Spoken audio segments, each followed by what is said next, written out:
Today we are baking bread, but it's not any ordinary bread. We are making paleo vegan bread. It's gluten-free, grain-free, keto-friendly, all the things, but most importantly, I love it and I hope you will too.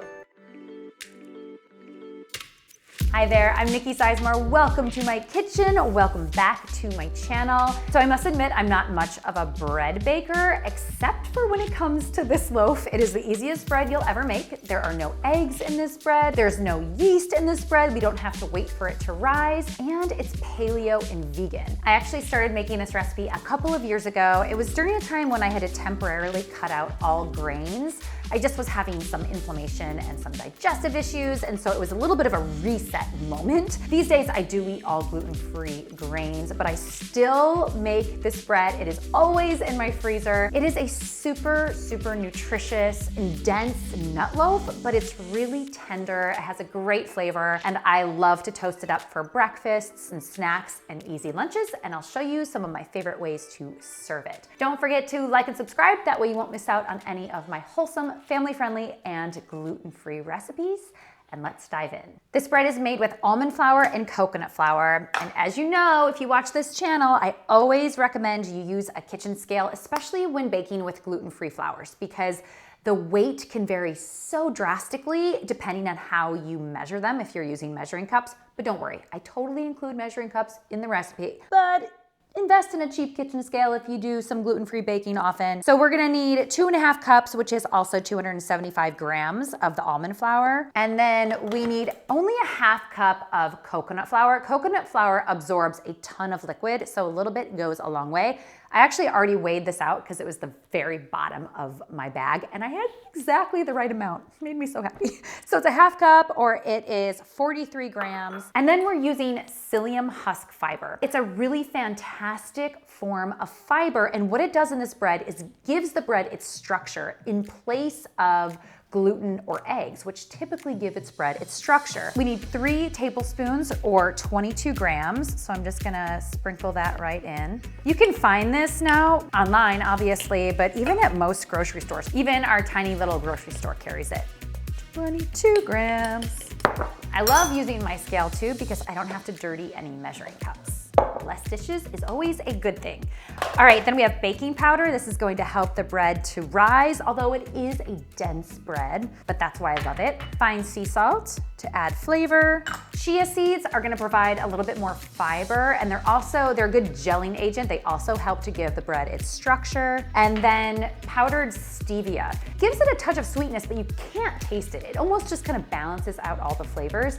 And if you use stevia, it makes it completely sugar-free. You could totally swap this out for a teaspoon of sugar if you prefer. All right, let's just whisk these together. Whenever you work with almond flour, I'm gonna ask you to get your hands a little dirty because almond flour has a tendency to clump up and we don't want those clumps in the bread. So just get in there with your hands.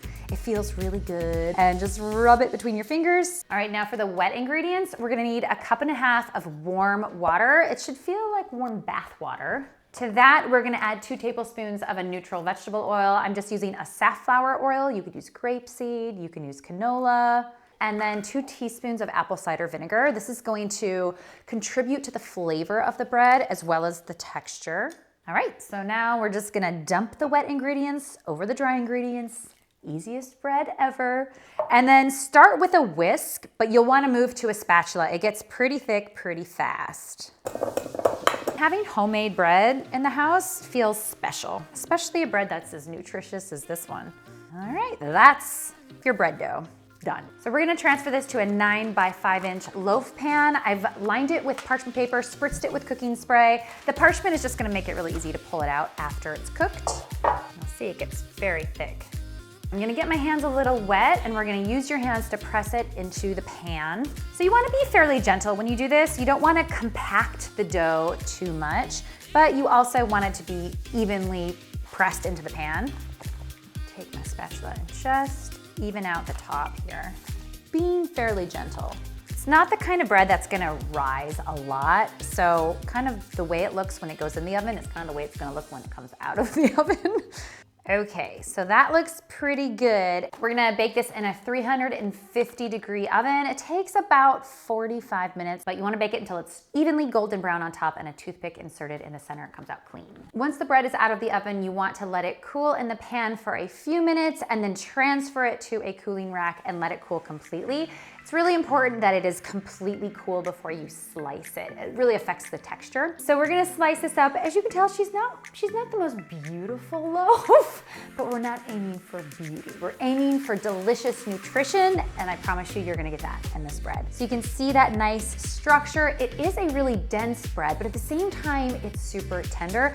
Sometimes it might look a little purple, but don't be alarmed. That's just the psyllium husk that actually can sometimes look purple once it's baked. I'm gonna toast some of these up, and then I'm gonna show you some of my favorite ways to eat it.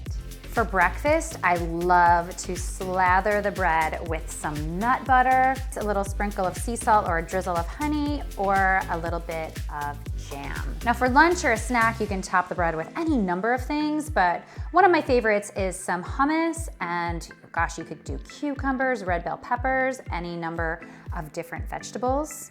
Another favorite of mine is some sliced avocado with some sea salt and chili pepper. All right, I wanna give one a taste. Which one should it be? Cucumber and hummus. Let's see, super toasty.